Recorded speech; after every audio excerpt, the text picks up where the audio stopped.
ప్రతి సంవత్సరం మనం పెద్ద శబ్దాలతో వినాయక చవితి జరుపుకుంటాం. కానీ మీరెప్పుడైనా ఆలోచించారా, మట్టి విగ్రహం ఎందుకు? గణపయ్య విగ్రహంలో దాగిన శాస్త్రం మీకు తెలుసా? ఇంకా స్వాతంత్ర సమరంలో గణేశుడి పాత్ర ఎంత ముఖ్యమైనదో మీకు తెలుసా? ఈ వీడియో చాలా ఇంట్రెస్టింగ్గా, ఇన్ఫర్మేటివ్గా ఉంటుంది. స్కిప్ చేయకుండా చివరి వరకు చూడండి. మన చిన్నప్పటి నుంచి వినాయక చవితి అంటే ఒక ప్రత్యేకమైన పండుగ. ప్రతి రోడ్డు, దుకాణాలు రంగురంగుల విగ్రహాలతో నిండిపోతాయి. ఇళ్లల్లో, కాలనీల్లో పండుగ వాతావరణం ఏర్పడుతుంది. కానీ ఈ ఆనందం వెనుక దాగి ఉన్న అద్భుతమైన సాంప్రదాయం, సైన్స్, చరిత్ర మీకు తెలుసా? మట్టి వినాయకుడిని ఎందుకు చేస్తారు?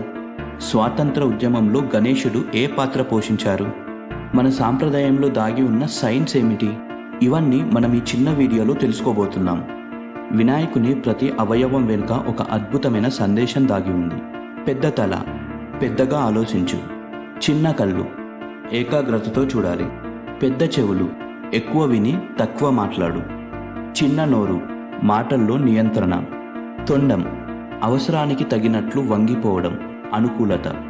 చిన్న ఎలుక వాహనం, మన చిన్న చిన్న ఆశలకు కూడా జ్ఞానం తోడైతే పెద్ద లక్ష్యాలు సాధిస్తామని సూచిస్తుంది.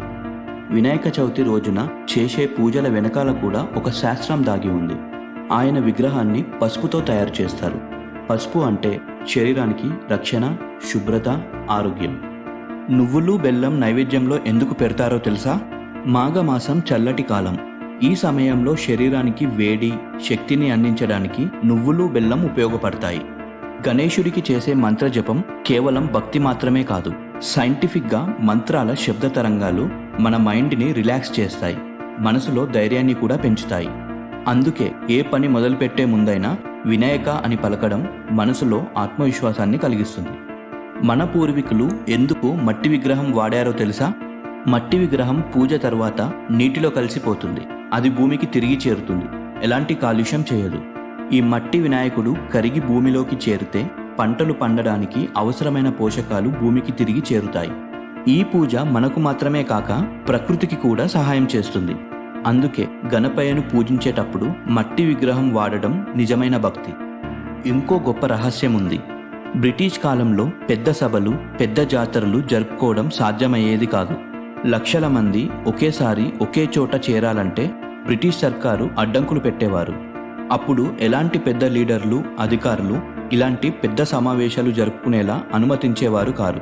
ఆ సమయంలో మన స్వతంత్ర సమరయోధి బాలగంగాధర్ తిలక్ గారు ఒక అద్భుతమైన మార్గాన్ని కనుగొన్నారు.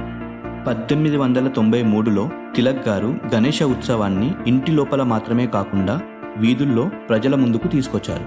గణేష్ పూజ పేరుతో చిన్న చిన్న వాకిల్లో, వీధుల్లో వేల మంది ఒకేసారి చేరేలా చేశారు.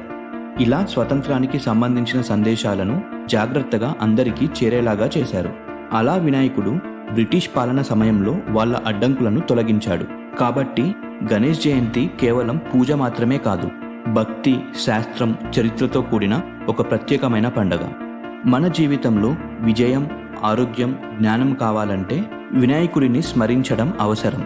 గణపయ్య ఎల్లప్పుడూ మీ జీవితంలో సంతోషం, విజయం, జ్ఞానం కలిగిస్తారని మనస్ఫూర్తిగా కోరుకుంటున్నాం. మన మైండ్ ఫీడ్స్ ఫ్యామిలీ నుంచి మీ ప్రతి ఒక్కరికి వినాయక చవితి శుభాకాంక్షలు. మీలో ఎంతమందికి ఈ విషయాలు ముందే తెలుసు? ఇంకా మీకు తెలిసిన విషయాలు ఉంటే కామెంట్ సెషన్లో తప్పకుండా చెప్పండి.